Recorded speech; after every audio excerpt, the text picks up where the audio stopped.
আসসালামু আলাইকুম ওয়া রাহমাতুল্লাহি ওয়া বারাকাতু। মোহেব্বুল্লাহ হুজুর বলছি হরিণখোলা দরবার শরীফ থেকে। আপনারা অনেকেই সুপ্রিম কোর্টের রায়ের ব্যাপারে অনেকে জানতে চাইছেন বা জিজ্ঞাসা করছেন বা অনেকে ভাবছেন যে কি ব্যাপার, রায়টা কি হলো। যদিও আমাদের অ্যাডভোকেট ওয়াসিম আকরাম সাহেব সহ আমাদের যিনি সিনিয়র অ্যাডভোকেট তারা কথা বলেছেন, তারপরেও মিস্টার রাবিশ কুমার, আপনারা জানেন খুব নামি দামি তিনি একজন সাংবাদিক, তিনিও এ ব্যাপারে বক্তব্য দিয়েছেন। তার বক্তব্যটা আমি আপনাদের শোনাচ্ছি। খুব অল্প কথাই সুন্দর করে বলেছেন। মূল কথা যেটা সেটা হলো, দেখুন আমাদের দাবি ছিল যে 27 লক্ষ ম্যাপিং অ্যাডজুডিকেশনে যারা ছিলেন বৈধ ভোটার, তাদের নামকে অতি দ্রুত ট্রাইব্যুনালের মাধ্যমে সম্পন্ন করে ভোটাধিকার প্রয়োগের সুযোগ সুবিধা দিতে হবে। তার সঙ্গে সঙ্গে আমরা 13টা নাম আমরা করেছিলাম। তার মধ্যে আমাদের পরিবার থেকে আমাদের নামগুলো সব ঠিক ছিল। আমার নাম, আমার আব্বাজানের নাম, আম্মাজানের নাম, আব্বাজান হুজুরের নাম এবং ভাইদের নাম, এগুলো সব অ্যাপ্রুভ ছিল। কিন্তু আমার পরিবারের নাম এবং আমার কয়েকটা ভাইয়ের নাম সেখানে ডিলিট হয়েছে। তো এছাড়া মালদার বেশ কয়েকজনের ছিল, নিয়ে মোট 13 জনের নামে আমরা অ্যাপিলটা করেছিলাম যে আমাদের পাসপোর্ট হোল্ডার, যেহেতু পাসপোর্ট হোল্ডারদের অ্যালাউ করা হয়েছে সেহেতু এগুলো অ্যালাউ করা হোক এবং বাকি 27 লক্ষ যে বৈধ ভোটার তাদেরকে ভোটদানের সুযোগ করে দেওয়া হোক, এই আমাদের ডিমান্ড ছিল। তো খুব ভালো রায় হয়নি, যদিও মানে পুরোপুরি মেনে নেওয়া হয়নি।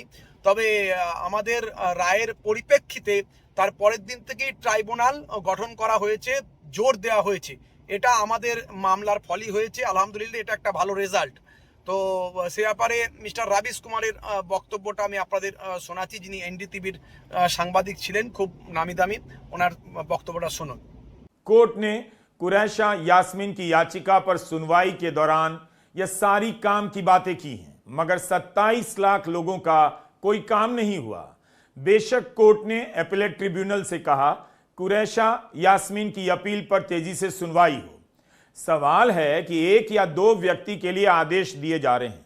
सभी 27 लाख वोटर का भविष्य क्यों अधर में छोड़ दिया जा रहा है? बंगाल सरकार की হ্যাঁ, এবারে আপনারা নিশ্চয়ই শুনলেন। তো যাই হোক, আমি এটুকু বলবো যে আপাতত যেটুকু মনে হচ্ছে যে হয়তো এই মানুষগুলো আর এবছরে ভোট দিতে পারবেন না। তাদের আগামী দিন হয়তো তাদের নামগুলো ইনশাল্লাহ সব উঠে যাবে। তো আমি প্রত্যেকটা মানুষের উদ্দেশ্যে বার্তা দেব যে আপনারা ভয় পাবেন না, চিন্তা করবেন না। ট্রাইব্যুনালে কাগজপত্র যারা অনলাইন করেছিলেন বা অফলাইন করেছিলেন তারা স্ট্যাটাসটা চেক করুন। তাদের যে অনলাইন যে নাম্বারটা পেয়েছেন, যে অ্যাপিল নাম্বারটা পেয়েছেন, সেই নাম্বারটা দিয়ে স্ট্যাটাসটা চেক করতে থাকুন। দ্রুত তাদের নামগুলো অ্যাক্টিভ হচ্ছে কিনা। যদি অ্যাক্টিভ হয়ে যায় তাহলে হয়তো ভোট দিতেও পারেন, তাদের ভোট দেওয়ার সুযোগও আসতে পারে, নতুবা হয়তো পরে নামগুলো চলে আসবে। তাই অন্যান্য কোনোভাবে কোনো অসুবিধা হবে না। ভোটাধিকারের সঙ্গে অন্যান্য আপনার নৈতিক অধিকার, আপনার মৌলিক অধিকারের কোনো অসুবিধা হওয়ার কথা নয়, হবে না। সে ব্যাপারে হলে নিশ্চয় আইনের সাহায্য নেবেন। আমরাও আগামী দিন আইনের সাহায্য নেব। আমরা মহামান্য সুপ্রিম কোর্টের প্রতি আমরা আস্থাশীল এবং ভারতবর্ষের সংবিধানের প্রতি আমরা আস্থাশীল এবং দায়িত্বশীল। অর্থাৎ এর বদলা, এই যে অন্যায় হয়েছে এই অন্যায়ের বদলা আপনাকে আমাকে সবাইকে নিতে হবে, সেটা গণতান্ত্রিক পদ্ধতিতে, কোনো রকম কোনো অপ্রীতিকর ঘটনা নয়। আইনের মাধ্যমে আমরা এর বদলা নেব ইনশাল্লাহ।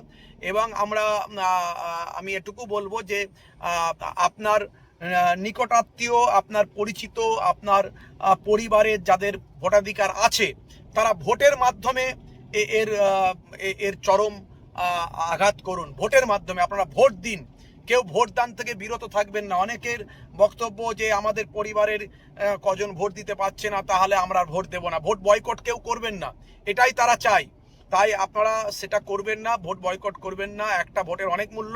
এবং যারা বাইরে থাকে, বিদেশে থাকে, তাদেরকেও ডেকে নিন যে এবারে ভোটটা অবশ্যই দিতে হবে তোমাদের, ভোটটা দিন এবং ভোটের মাধ্যমে আপনারা বদলা নিন। এই যে অপমান, এই অন্যায়ের বদলা ভোটের মাধ্যমে নিন। তাকেই ভোট দিন যাকে ভোট দিলে অন্যায়ের প্রকৃত বদলা নেওয়া হবে। আমি এটুকুই বলবো, আপনার ভোটটাকে নষ্ট করবেন না, এমন জায়গায় ভোট দেবেন না যেখানে ভোট দিলে নষ্ট হয়ে যাবে, সেটাও করবেন না, তাহলে উপযুক্ত বদলা নেওয়া হবে না। আমি এটুকুই বলবো। আমি আপনাদের কাছে এটুকুই বলবো, কেউ ভয় পাবেন না, কেউ ঘাবড়াবেন না, কেউ টেনশন করবেন না, কেউ চিন্তা করবেন না। ইনশাল্লাহ আগামী দিন সব ঠিক হয়ে যাবে। ভারতবর্ষের আইন, ভারতবর্ষের সংবিধানকে আমরা স্যালুট করি। ধন্যবাদ। জয় হিন্দ, জয় ভারত। প্রত্যেককে আন্তরিক সালাম, শুভেচ্ছা, ভালোবাসা জ্ঞাপন করি। ফি আমারি।